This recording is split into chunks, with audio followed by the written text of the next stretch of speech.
احمد بھائی نے یہ سوال کیا ہے کہ ایک شخص قربانی کرنا چاہتا ہے لیکن اس کے اوپر قرض ہے، تب اس کے لیے قربانی کا کیا حکم ہے؟ اس پر قربانی واجب ہے کہ نہیں؟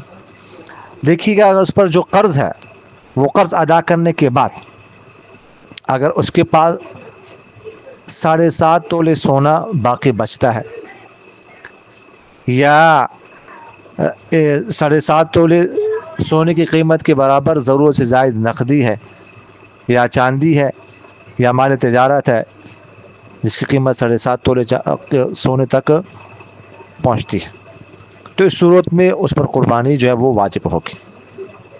اگر قرض کی ادائیگی کے بعد اتنا مال تجارت وغیرہ یا سونا وغیرہ نہیں یا نقدی نہیں اس کے پاس بچتی، تو پھر اس صورت میں اس پر قربانی کرنا واجب نہیں ہے۔